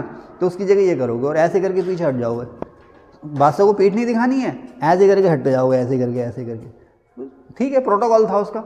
तो शाहजहां ने सजदा और जमी बोस की जगह क्या शुरू किया? चहार तस्लीम। अच्छा, शाहजहां के समय में, देखिए सारे धार्मिक मसलों की बात कर रहा हूँ, शाहजहां के समय में क्या हुआ है कि आपको पता ही है, तीर्थ यात्रा कर लगाया जा रहा है, जजिया लगाया जा रहा है ना। तो अकबर ने तो तीर्थ यात्रा कर हटा दिया था, अकबर ने तीर्थ यात्रा कर हटा दिया था, लेकिन उसके बाद फिर शुरू हो गया ये तीर्थ यात्रा कर। तो शाहजहां के समय में काशी के एक संत थे जिनका नाम था कविंद्राचार्य, शाहजहां इनका विशेष सम्मान करता था। काशी के संत थे कविंद्राचार्य, तो शाहजहां ने इनके कहने पर काशी में तीर्थ यात्रा कर हटा दिया था। काशी यानी कि वाराणसी या वाराणसी, वाराणसी नहीं, बनारस या वाराणसी, वो बनारस का अड़ा और उसका रा दोनों हो गए, बनारस, काशी या वाराणसी, वहाँ पर तीर्थ यात्रा कर हटा दिया था। किसने हटा दिया था? हैं जी, किसने हटा दिया था? शाहजहां ने। किसके कहने पर? कविंद्राचार्य के कहने पर। अच्छा, यहीं पर एक और है, औरंगजेब ने वृंदावन और बनारस में भी कुछ खास काम किए थे। वृंदावन में तो कुछ मंदिरों को दान दिया था, इसके अलावा औरंगजेब ने बनारस के पंडितों को एक चार्टर प्रदान किया था। चार्टर का मतलब अधिकार, कि तुम्हें कोई परेशान नहीं करेगा। खैर आगे चले। अब उसके बाद बात आती है 2 दिन जीव हत्या निषेध। ऐसा कौन सा मुगल बादशाह था जिसने कहा था कि हफ्ते में 2 दिन जो है आप पशुओं की हत्या नहीं करोगे खाने के लिए? कौन सा था? विकास बताएंगे, विकास। कौन सा मुगल बादशाह था जिसने 2 दिन पशुओं की हत्या पर रोक लगा दी थी, हफ्ते में 2 दिन? एनीवन? जहांगीर। एक वो जिस दिन अकबर पैदा हुआ था, अकबर का जन्मदिन, और एक वो जिस दिन जहांगीर का राज्याभिषेक हुआ था। उन 2 दिनों में उसने जीव हत्या पर रोक लगा दी थी, ठीक है साहब। अच्छा, जहांगीर ही ऐसा था। अच्छा, जहांगीर को शराब की लत थी। अब जिसे लत होती है ना, उसकी छूट तो नहीं पाती, लेकिन वो ये जरूर जानता है, सुबह को उठता ना तो कपड़े गंदे वंदे होते हैं तो घर वाले कहते हैं यार तुम फला नाली में से तुमको उठा के लाए हम, है ना, होता है ना भाई। पी ली तो उसके बाद पता नहीं, फिर वो सिर से खून वून निकल रहा है तो सुबह जब होश में आता है कि फला सीढ़ियों पे तुम गिर गए थे या फला से तुम कुट पिटा के आ रहे हो, तो पता है नशा जो है प्रतिष्ठा सब खत्म कर देता है। लेकिन क्या है कि शाम होती है फिर लत लगती है ना, तो आदमी उसके बिना रह नहीं पाता। तो जहांगीर खुद तो शराबी था, है ना, जम के शराब पीता था, और शराब की वजह से ही उसकी डेथ हो गई थी। इतनी शराब पी कि उसको टीबी हो गई थी, टीबी हो गई, जहांगीर टीबी हो गई थी। और टीबी हो गई थी तो फिर उस समय के वैद्यों ने कहा था कि भाई आप जो है स्वास्थ्य लाभ के लिए ठंडे इलाकों में चले जाओ। तो कश्मीर गया था, वो कश्मीर जा रहा था। वो कश्मीर जाते जाते पता नहीं क्यों उसका नहीं, पहले काबुल जा रहा था, काबुल से फिर कश्मीर जा रहा था। तो काबुल से कश्मीर जाते हुए लाहौर में उसकी डेथ हो गई थी। टीबी से मरा था जहांगीर। जहांगीर किससे मरा था? टीबी, है ना। टीबी को हिंदी में क्या कहते हैं? क्षय रोग या यक्ष्मा। खैर, तो जहांगीर को शराब की लत थी। अब बताता चलूँ मैं यहीं पर, अफीम को किसकी लत थी? नहीं, हुमायूं को किसकी? हाँ ठीक है, ओके, जबान फिसल जाती है। हुमायूं को किसकी लत थी? अफीम की। हुमायूं जो था अफीम का बहुत नशा करता था और जहांगीर शराब का नशा करता था। इसके अलावा और कोई मुगल बादशाह नहीं है जो किसी नशे के लिए कुख्यात हो, है ना, ठीक है। और औरंगजेब शराब नहीं पीता था, औरंगजेब किसी प्रकार का नशा नहीं करता था। औरंगजेब की एक ही पत्नी थी, उसके पास कोई हरम वगैरह जैसा भी कुछ था नहीं, बहुत ही सादा जीवन वो जीता था। अभी बताऊंगा आपको मैं, अब बताते चलूँ। औरंगजेब जो था बहुत ही सादा जीवन जीता था, जिसे कहते हैं ना सादा जीवन उच्च विचार। तो इसी को कुछ लोग वैसे भी कहते हैं कि विलासिता का जीवन और तुच्छ विचार। तो खैर औरंगजेब जो था वो सादा जीवन उच्च विचार में भरोसा रखता था, सादे कपड़े पहनता था।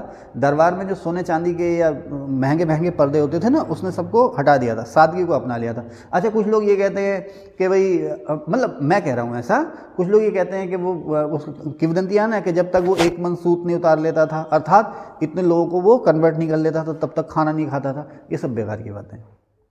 एज ए टीचर मैं कह रहा हूँ ना कि इस हालांकि औरंगजेब के समय में जो है कि पक्षपात खूब हुए, है ना। एक धर्म विशेष के खिलाफ अभियान चलाया गया। जब मैं आपको यूपीएससी मेंस पढ़ाऊंगा तो इसके बारे में और डिटेल में पढ़ाऊंगा। लेकिन ये कहना कि भाई वो जब तक एक मन सूत नहीं उतारता था तब तक खाना नहीं खाता था, और वो खुद ही कुरान की जो है कॉपियाँ बनाता था, उससे पैसे जो उसको मिलते थे उससे उसका रोजी रोटी चलती थी, ये सब कहना बेकार की बात है। ये बात जरूर है कि वो सादगी पसंद था।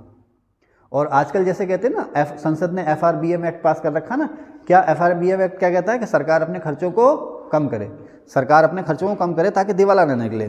तो उसी तरह से औरंगजेब के समय में खर्च बहुत बढ़ गए थे, तो उसका ध्यान रह जाता था, वो खर्चों में कटौती पर रहता था। तो खर्चों में कटौती करने के लिए यहाँ में चीज़ें मैंने लिखी नहीं है, इसलिए मैं आपको बता रहा हूँ, ध्यान रखना, आपको याद रहेगा, क्योंकि मैं आपको इस तरह से स्टोरी की शक्ल में बता रहा हूँ, आपको याद रहेगा।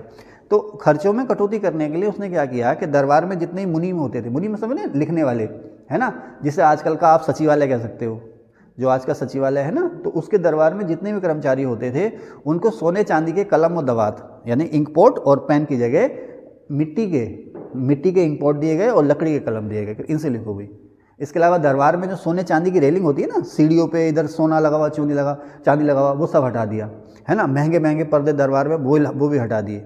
इसके अलावा खुद भी सिंपलिसिटी और दरबारियों से भी अपेक्षा ये की जा रही है कि आप भी सादगी पसंद करें। और खर्चों को घटाने के लिए ही उसने दरबार में संगीत और नृत्य पर रोक लगा दी थी। ऐसा नहीं है कि उसने पूरे अपने एम्पायर में संगीत और नृत्य पर रोक लगा दी थी ना, दरबार में संगीत और नृत्य पर रोक लगा दी थी। अर्थात राजा जो है अपने दरबार में या अपने खर्चे से संगीत और नृत्य को बढ़ावा नहीं देगा। किसके लिए? खर्चों में कटौती करने के लिए। उसका संगीत नृत्य से कोई बैर नहीं था, वो खुद अच्छा बीड़ा वादक था।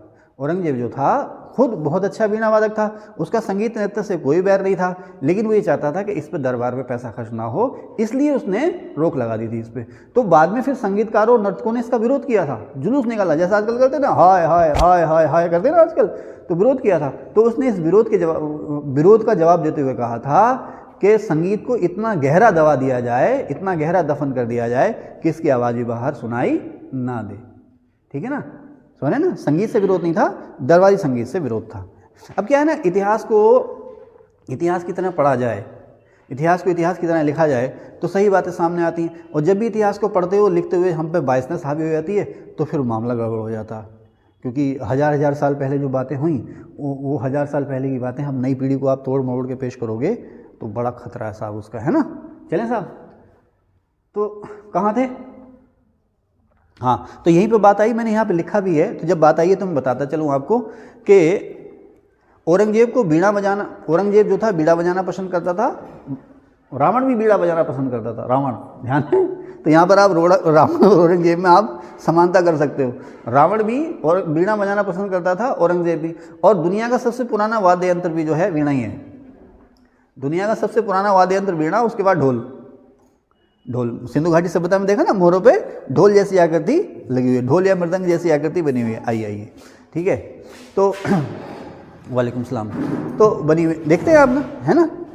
तो अच्छा, यस। अब एक होता था सिकंदर लोदी, वो शहनाई बजाने का शौकीन था, वो शहनाई बजाने में दक्ष था। शहनाई समझते हैं ना, है ना।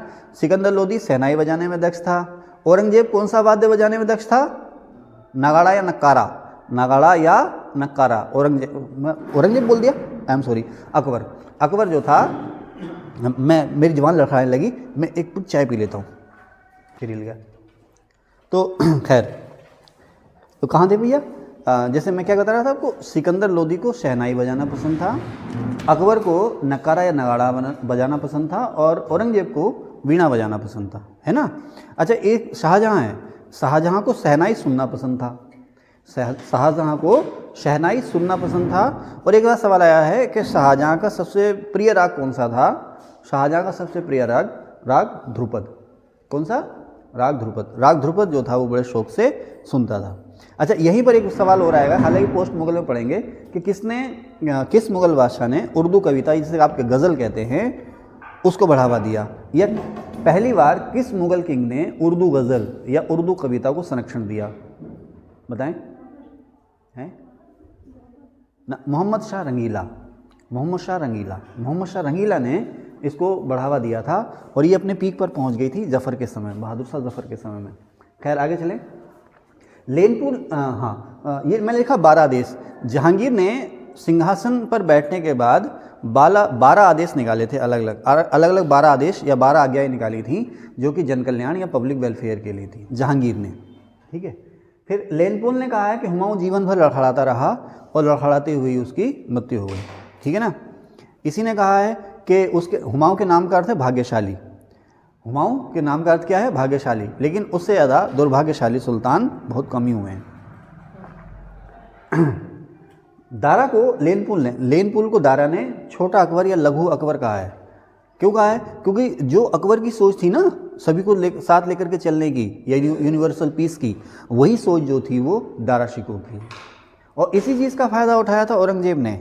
जब 82 की लड़ाई हुई थी तो औरंगजेब ने दारा शिकोह के खिलाफ ये नारा दिया था कि इस्लाम खतरे में या मुस्लिम धर्म खतरे में है, इसलिए मैं दारा शिकोह के पीछे पड़ा हुआ हूँ। या जब दारा शिकोह की हत्या कर दी, अपने पिता को भी कैद कर लिया, शाहजहाँ को कैद कर लिया, भाइयों को मार दिया, और लास्ट में जो जनता का दुलारा शहजादा था दारा, उसकी हत्या कर दी, हत्या करके गद्दी पर कब्जा कर लिया।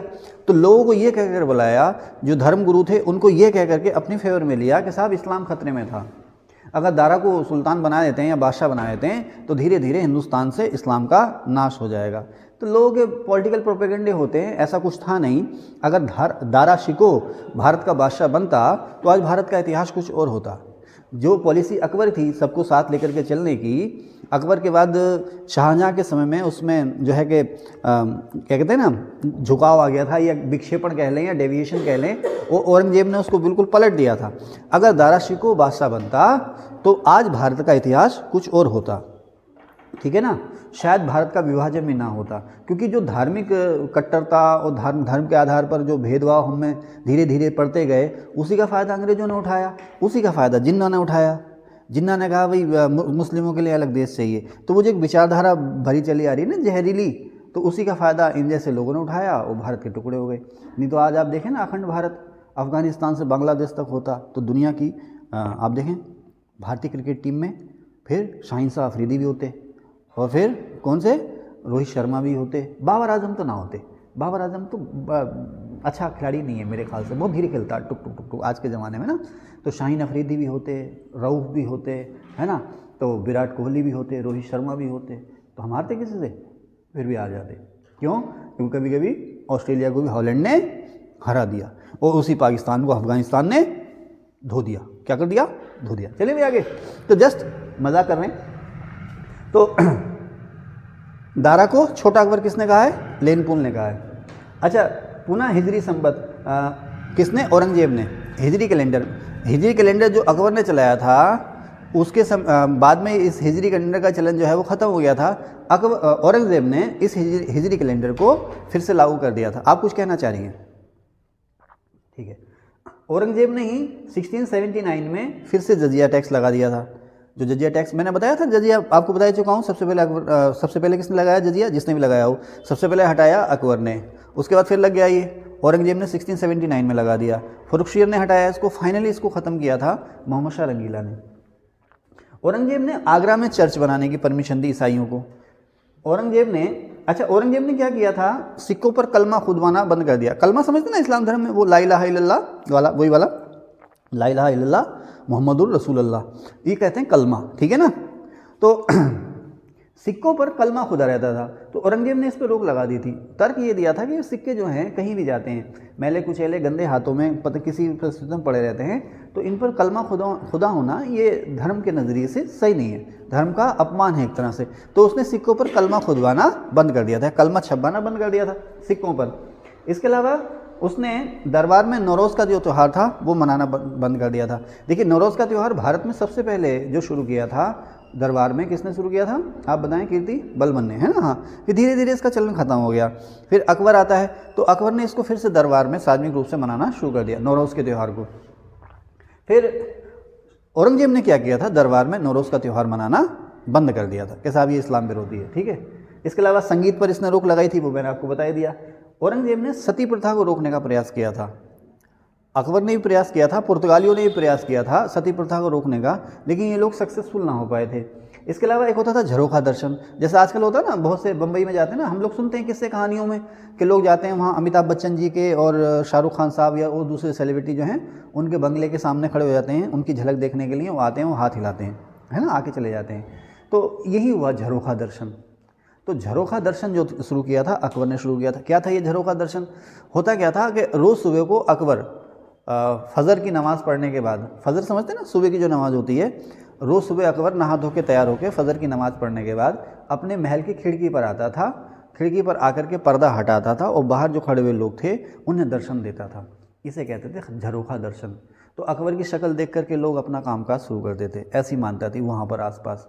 तो औरंगजेब ने इसको ख़त्म कर दिया था, झरोखा दर्शन को, बोला नहीं है। तो क्यों? क्योंकि उसका ये तर्क था कि भाई ये आप जो है बादशाह को या किसी आम इंसान को आप ईश्वर की तरह देख रहे हो, ईश्वर के तराजू में, मैं क्या कह सकते हैं, ईश्वर से तुलना कर रहे हो। सही शब्द जो है ना कि भाई आप सुबह सुबह अपना काम तभी शुरू करेंगे जब बादशाह अकबर की आप शक्ल देख लेंगे। तो उसने धर्म विरोधी कहा था इसको, झरोखा दर्शन पर रोक लगा दी थी।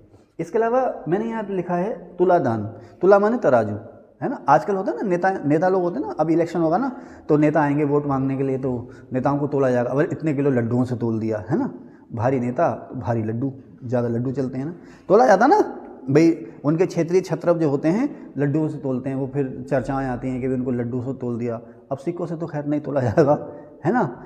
पहले क्या था, तुलादान का मतलब ये होता है कि मान लीजिए किसी भी राजा की, नवाब की का जन्मदिन है, क्या है, बर्थडे है, तो उसे उसके जन्मदिन पर इतने ही सिक्कों से तोला जाएगा, सोने चांदी तांबे पीतल के सिक्कों से तोला जाएगा, और तोलने के बाद उस सिक्के उसे गिफ्ट कर दिए जाएंगे।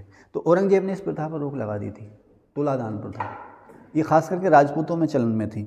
उसने ये तर्क दिया था कि ये सिक्के आ कहाँ से रहे, अल्टीमेटली ये जनता से ही लूटे जा रहे हैं। आपके जो सामंत हैं, आपके जो दरबारी हैं, ये पैसा कहाँ से ला रहे हैं इतना? जाहिर सी बात है जनता से ज़्यादा वसूली करके ला रहे हैं। तो उसने इस पर रोक लगा दी थी, किस पर?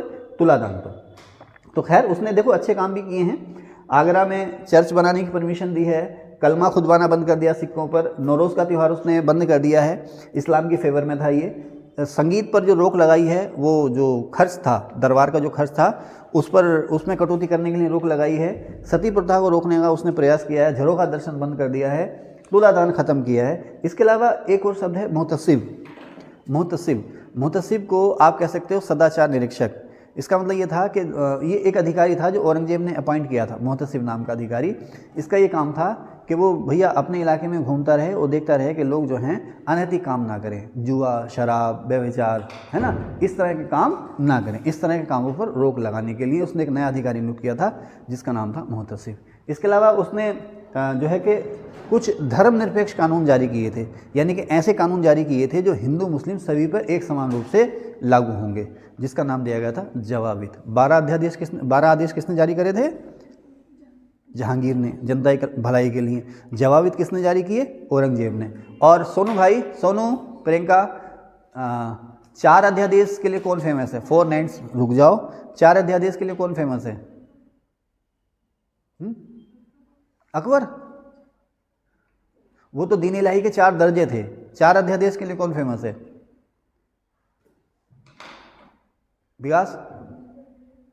विकास नहीं, सच में अंकित, क्या हो गया? उसको नजर उधर तो यार, नजर तो लग गई उसको। आप बताओ। अच्छा, ये इतिहासकार जो इतिहास में है ना, ये MBT, अलाउद्दीन खिलजी, इन्हें थे नहीं बोलना, इतने बड़े ज्ञानी पुरुष नहीं थे ये, इतने बड़े अच्छे लोग नहीं थे, इन्हें थाई बोलना है ना। इन्होंने अल्टीमेटली अत्याचारी किए। तो अलाउद्दीन खिलजी उसने 4 अध्यादेश जारी किए, ठीक है ना। जवाबिद जो था जनता, ये जो थे धर्म, इसे कहते हैं धर्मनिरपेक्ष कानून। तो कुछ ऐसे कानून जो लोगों की भलाई के लिए थे और जो हिंदू और मुसलमान सभी के लिए थे, सभी पे लागू होते थे, उसको नाम दिया गया था जवाबित, ठीक है। आगे चलें। नेक्स्ट है टाइटल। किसको कौन सा टाइटल दिया गया, ये तो बातें समझ में आ रही होंगी, ठीक है। अमीरुल मोमिनीन, अमीरुल मोमिनीन इसका मतलब था इस्लाम धर्म को मानने वालों का नायक। मोमिन माने जो इस्लाम धर्म को मानते हैं, अमीर माने नायक। अमीरुल मोमिनीन इस्लाम धर्म को मानने वालों का नायक अकबर को कहा गया था। जिंदा पीर औरंगजेब को कहा गया था, मैंने अभी आपको बताया इसकी सादगी के लिए। शेखू बाबा जो सलीम था, सलीम जो था है ना, नूरुद्दीन मोहम्मद सलीम इसका पूरा नाम था जहांगीर का, नूरुद्दीन मोहम्मद सलीम। अकबर इसे प्यार से कहता था शेखू, और जब इसने गद्दी पर ये बैठा तो इसने टाइटल लिया था जहांगीर का, ठीक है। घृणित कायर किसको कहा गया है, घृणित कायर किसको कहा गया है, फर्रुखशियर को। घृणित कायर कहा गया फर्रुखशियर को। लंपट मूर्ख किसको कहा गया है, दा लिख दिया मैंने, लंपट्टा। लंपट मूर्ख किसको कहा गया है, जहांदार शाह को।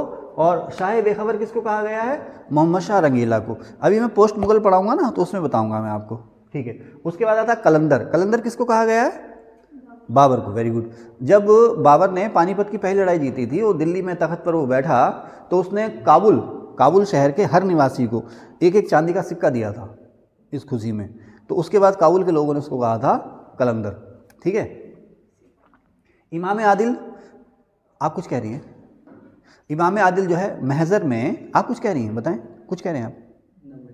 अच्छा आपका चल रहा, ठीक है। तो महजर में औरंगजेब अकबर को क्या कहा गया है, इमाम आदिल। यानी इमाम आदिल माने न्यायप्रिय शासक, ठीक है। हरिविजय सूरी फेमस जैन संत थे अपने ज़माने के, अकबर के समय में। हरिविजय सूरी, अकबर ने इनको टाइटल दिया था जगत गुरु, ठीक है। पांडे जी बात समझ में आ रही है।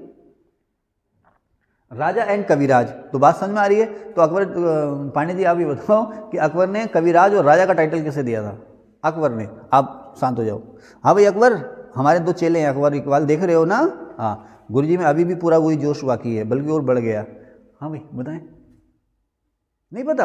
आहा, विकास कितनी गेहूं बोआ है इस बार, हैं तुम तो सभी भूल गए यार। प्रियंका पांडे नहीं, प्रियंका गौतम। राजा और बीरबल के टाइटल, एक तो शिवाजी को मिला था राजा मैंने आंसर बोल दिया, राजा और बीरबल के टाइटल, ठीक हो गया ठीक हो गया। बीरबल को, अच्छा बीरबल के बारे में बताते चलें। बीरबल का ओरिजिनल नाम जो था वो महेश दास था, ठीक है ना, महेश दास। कालपी के थे ये, कालपी के राजा थे। अकबर ने इनको राजा का टाइटल भी दिया था और कविराज का टाइटल भी दिया था। किस भाषा में कविताएं लिखते थे ये, फारसी में, संस्कृत में, अरबी में, उर्दू में, तेलुगु में, कन्नड़ में, किस में, हिंदी भाषा में। महेश दास उर्फ बीरबल जो थे हिंदी भाषा के कवि थे और अकबर के 9 रत्नों में से एक थे ये, ठीक है। अकबर के 9 रत्नों में से एक थे। अपनी बुद्धि के लिए फेमस हैं, आप लोग जानते ही हो। हिंदी कवि भी थे, तो इनको कविराज का टाइटल दिया था और राजा का टाइटल दिया था। कंठाभरण वाणी विलास, मैंने शॉर्ट में लिखा है, आगे अंडरस्टूड है। कंठाभरण वाणी विलास, ये टाइटल दिया था किसको, अकबर ने, राजा नहीं, तानसेन को। अकबर ने ये टाइटल दिया था तानसेन को। अभी इसके बारे में और बात करेंगे। कंठाभरण वाणी विलास। खाने खाना, अब्दुल रहीम को ये टाइटल दिया था, अब्दुल रहीम खाने खाना, है ना, ठीक है ना। अच्छा, शाहजहां ने किसको खान खाना का टाइटल दिया था, महावत खां को दिया था। इसकी कहानी मैं बताऊंगा, इसमें लिखा भी होगा, है ना, अभी बताऊंगा महावत खां की कहानी। तो खाने खाना, अब्दुल रहीम खाने खाना, इसको जो टाइटल मिला था, अब्दुल रहीम को खाने खाना टाइटल मिला था, अकबर ने दिया था। क्यों दिया था, गुजरात विक्ट्री के बाद। गुजरात विक्ट्री के बाद खाना खाना टाइटल दिया गया था। देखें, एक क्वेश्चन आता है कि किसे अकबर ने खुद जीता। जैसे कंधार है, खानदेश है, इन्होंने स्वेच्छा से अकबर की अधीनता मानी। अब एक सवाल आता है, बड़ा विवादित है, कि क्वेश्चन आता है कि अब्दुल रहीम को खान खाना का जो टाइटल दिया अकबर ने, वो इसलिए दिया क्योंकि अब्दुल रहीम ने गुजरात को जीता। ओके, ठीक है साहब। अब फिर आता है कि इसमें से किसे अकबर ने खुद जीता, तो आंसर आता है गुजरात। अब क्या दिक्कत है? दिक्कत यह है कि खान खाना ने गुजरात को जीत लिया, है ना। अब्दुल रहीम ने गुजरात को जीत लिया, खान खाना टाइटल भी हो गया, ओके। लेकिन जैसे ही खान खाना वापस लौटा वहाँ से व्यवस्थाएं करके, वहाँ बगावत हो गई, विद्रोह हो गया। जब अकबर को इस विद्रोह का पता चला था तो शायद 14 दिन में अकबर जो था, शायद 14 दिन में आगरा से गुजरात पहुँच गया था अपनी सेना के साथ। दिन हो सकता है गड़बड़ हो जाए, लेकिन मुझे जैसा ध्यान आ रहा है 14 दिन का है। तो अकबर शायद 14 दिन में आगरा से गुजरात पहुँच गया था अपने पूरे लाव लश्कर के साथ। और जैसे ही खबर हुई कि अकबर खुद आ रहा अपनी सेना के साथ, तो विद्रोही जो थे भाग गए थे। फिर अकबर गुजरात पहुंचा, उसने फिर से वहाँ पर व्यवस्थाएं बनाई। ये कहानी है जो है 1572 की है, इसलिए कहा जाता है कि उसे अकबर ने खुद जीता। पहले उसको जीता खान खाना ने, विद्रोह हो गया, विद्रोह के बाद अकबर आया खुद और उसने उस विद्रोह को शांत किया, इसलिए उसको कहा जाता है अकबर ने खुद जीता। तो जैसे क्वेश्चन आए ना वैसे ही देख लेना। गुजरात में ही अकबर ने पहली बार समुद्र के दर्शन किए थे। अकबर ने जो समंदर देखा पहली बार, इसी के बाद गुजरात में देखा था। आगे चले। फिर है शाह बुलंद इकबाल। आप कुछ कह रहे हैं? अच्छा, शाह बुलंद इकबाल, ये टाइटल किसका था? यहीं से झगड़ा शुरू हुआ। शाह है, हाँ वेरी गुड, शाबाश। दारा शिकोह को अकबर ने टाइटल दिया शाह बुलंद इकबाल। देखो बाबर के बाद हुमायूं के लिए विरासत हो गई कि आप करोगे। अच्छा, जब हुमायूं था तो अकबर के अलावा गद्दी का और कोई वारिस नहीं था। हुमायूं के बाद गद्दी के कई सारे वारिस थे, जहांगीर भी उसमें से एक था, उसमें से एक जहांगीर भी था। अकबर का सबसे बड़ा बेटा कौन सा था? क्या नाम था अकबर का सबसे बड़ा बेटा? हैं, आप बताएं। अकबर का बेटा जहांगीर था, इसके अलावा भी कोई और बेटे थे अकबर के? बादशाह अकबर के थे, एक मुराद था, लेकिन पहले ही मर गया था। यानी कि जहांगीर के अलावा गद्दी के वारिस और कोई थे ही नहीं। जहांगीर के अलावा गद्दी के और कोई वारिस नहीं थे, ठीक है। अब तो जाहिर सी बात है, जब अकबर मरा, अच्छा अकबर जो था जहांगीर की शराब की लत से या उसकी जो दूसरी जो भी आते रही होंगी ना, उससे इतना परेशान हो गया था कि वो जहांगीर का बेटा, मैं उसका नाम नहीं, शहरयार या दानियाल, जिसको भी, अकबर जो था ये चाह रहा था कि जहांगीर की जगह जहांगीर के बेटे को, यानी कि उसका जो पोता था, उसको मेरे बाद बादशाह बनाया जाए, यानी कि वो ज़्यादा लायक था, है ना। लेकिन वो शराब की लत से मर गया। वो इससे पहले कि जहांगीर मरता, उससे पहले ही वो शराब की लत से मर गया। जहांगीर भी काफ़ी लंबे समय के बाद, है ना। अकबर ने कितने समय राज किया? 1556 से 1605 तक, लगभग 50 साल अकबर ने राज किया है। जहांगीर जब बादशाह बना तो बुढ़ापे में बना है ना। और वो बेचैन था, बार बार जहांगीर जो था वो अकबर के खिलाफ बगावत करता था। कई बार अकबर ने उसको जेल में भी डलवाया, लेकिन इकलौता था, इसलिए वो माफ़ कर दिया जाता था। खैर, जब अकबर 1605 में मरा तो जहांगीर के सामने भी गद्दी का कोई और दावेदार नहीं था। जहांगीर जब मरा, जहांगीर जब था, कहाँ फंस गया मैं, है ना। मैं इसको समेटता हूँ जल्दी से, तुम लोग तो बैठो, कुछ आते ही नहीं तुम्हें। तो जहांगीर के समय में जहांगीर का सबसे बड़ा बेटा था खुसरो। क्या नाम था? खुसरो, शहजादा खुसरो। जहांगीर का सबसे बड़ा बेटा शहजादा खुसरो। अब ये जो शहजादा खुसरो जो था, ये बहुत पॉपुलर था, कहते हैं ना शहजादा खुसरो जो था वो जनता में काफ़ी पॉपुलर था, ठीक है ना। जनता चाहती भी थी कि जहांगीर के बाद खुसरो ही बादशाह बने, लेकिन उसी का भाई था सौतेला खुर्रम यानी कि शाहजहां, है ना। उसी का सौतेला भाई था खुर्रम का मामा था आसफ खां जो था वो सबसे प्रभावशाली सरदारों में से एक था। जैसे अकबर के समय में राजा मान सिंह, अब्दुल रहीम खान जैसे जो सामंत हुआ करते थे, उसी तरह से आसफ खां जो था जहांगीर के समय में सबसे प्रभावशाली सरदारों में से एक था। ये किसका भाई था? जहांगीर का और आसफ खां का क्या रिश्ता था? है नूरजहां क्या? हाँ, आसफ खां जो था वो नूरजहां का भाई था। इसका मतलब किसका साला हुआ? जहांगीर का साला हुआ। तो दरबार में इसका असर काफ़ी था, है ना। तो खैर, तो खुर्रम शाहजहां जिसके बचपन का नाम खुर्रम था, वो खुद बादशाह बनना चाह रहा था। अच्छा, इसी समय एक थी नूरजहां जो थी ना, तो वो खुर्रम को चाह रही थी कि ये बने। अच्छा, मेरी जवान लड़खड़ाने लगी, मैं एक ब्रेक ले लूँ। तो चाय पीने जाने के लिए से पहले पता नहीं मैं कहाँ था, मैं उसको थोड़ा सा फिर से याद करने की कोशिश करता हूँ मैं कहाँ था। हाँ, मैं ठीक है, मुझे याद आ गया। देखिए, जहांगीर के बाद जो गद्दी का दावेदार था खुसरो था, जहांगीर भी खुसरो को चाहता था कि ये बने। अब यहाँ पर शाहजहाँ जो नूरजहाँ थी, नूरजहाँ, अब देखें नूरजहाँ की शादी हुई जहांगीर से, और शादी के बाद नूरजहाँ को जहांगीर ने साम्राज्य की प्रथम महिला का टाइटल दिया। औरंगजेब ने साम्राज्य की प्रथम महिला का टाइटल किसको दिया था, विकास बताएंगे। वहाँ तक आवाज़, रुक जाओ मेरी बहन, हाँ आवाज़ पहुँच गई, हाँ जहाँआरा को दिया था, है ना, हाँ जहाँआरा को दिया था। औरंगजेब ने साम्राज्य की प्रथम महिला का टाइटल जहाँआरा को दिया था। और जहाँआरा जो थी, सुनते जाना, जहाँआरा जो थी वो शाहजहाँ की सबसे पहली संतान थी, सबसे बड़ी औलाद थी जहाँआरा। उसके बाद दारा पैदा हुआ था। औरंगजेब जो था वो चौथे या पाँचवें नंबर का था। जहाँआरा सबसे पहली संतान थी शाहजहाँ की। और ये जहाँआरा ही जो है, कहते हैं कि कभी आग से, मतलब आग लगी होगी, आग की वजह से इसका शरीर जो था वो ज़्यादातर जल गया था। आजीवन कुंवारी रही थी, इसने कभी शादी नहीं की जहाँआरा ने। जहाँआरा जो थी कादरी सिलसिले की फॉलोअर थी। अब आगे लिखी हुई रखा है मैंने। अपने पिता से ही बहुत लगाव रखती थी। जब शाहजहाँ को औरंगजेब ने कैद किया, जब औरंगजेब ने शाहजहाँ को कैद किया, कहाँ पे कैद किया सोनू, कहाँ पे कैद किया औरंगजेब ने शाहजहाँ को, कैद में कहाँ रखा था सोनू, आगरा के किले में, ठीक है ना, आगरा के किले में कैद करके रखा था। तो जहाँआरा जो थी वो अपने पिता के साथ रही थी उनकी सेवा के लिए, ठीक है ना, ओके समझ गए।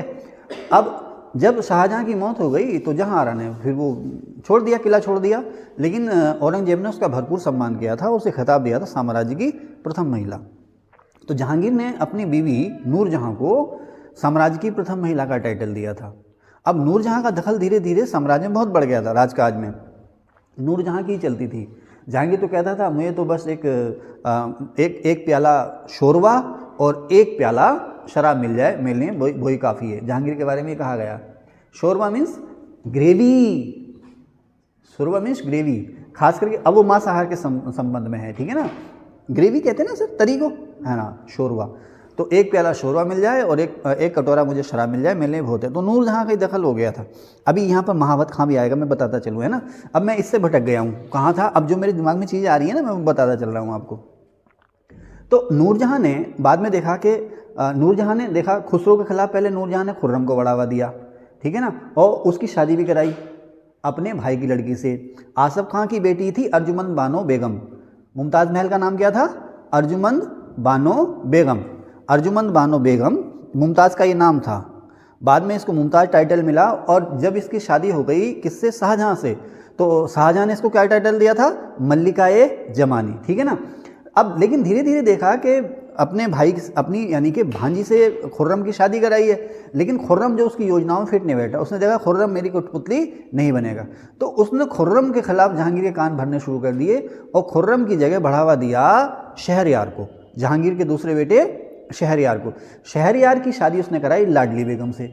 आपको पता है नूरजहाँ का जो पहला पति था जिसका नाम था अली कुली बेग, जिसको जहांगीर ने टाइटल दिया था शेर अफगन। अली कुली बेग जो था जहांगीर की फौज में था, नूरजहाँ का पति था। अच्छा, नूरजहाँ कहाँ से आई थी, ईरान से आई थी। इसके पूर्वज या नूरजहाँ कहाँ आई थी, ईरान से। नूरजहाँ का जो जन्म हुआ था ईरान में हुआ था। ये अपने पिता के साथ आई। नूरजहाँ के पिता का नाम क्या था, मिर्ज़ा गयास बेग। नूरजहाँ के पिता का नाम था मिर्ज़ा गयास बेग, जिसको जहांगीर ने टाइटल दिया था एतमाउद्दौला, ठीक है। इसी मिर्ज़ा गयास बेग की बेटी थी नूरजहाँ, और नूरजहाँ का जो पति था उसका नाम था अली कुली बेग। जहांगीर ने इसको नाम दिया था शेर अफगन का।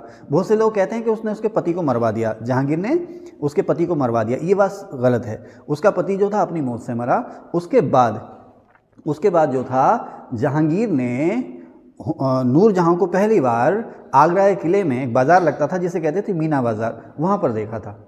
उसके सौंदर्य से ये प्रभावित हुआ था, ठीक है। अब नूरजहाँ को रखा गया था किसकी सेवा में, नूरजहाँ को किसकी सेवा में रखा गया था, दरबार में क्या नौकरी दी गई थी, हैं, किसकी सेवा में रखा गया था,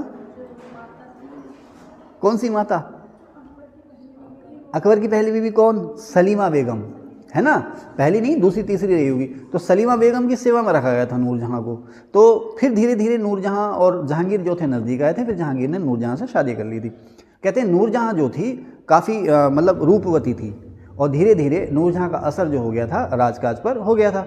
नूरजहाँ का भी कोई और नाम था क्या, देख लेना आप, Mehrunnisa, yes you are right. Noorjahan का जो वास्तविक नाम था वो मेहरुन्निसा था। जहांगीर ने बाद में इसको नाम दिया था नूरजहाँ का। अब नूरजहाँ की पहली शादी से जो बेटी थी लाडली बेगम, नूरजहां ने लाडली बेगम का, यानी अपनी पहले पति से जो उसकी बेटी थी लाडली बेगम, उसकी शादी कराई जहांगीर के बेटे शहरयार से।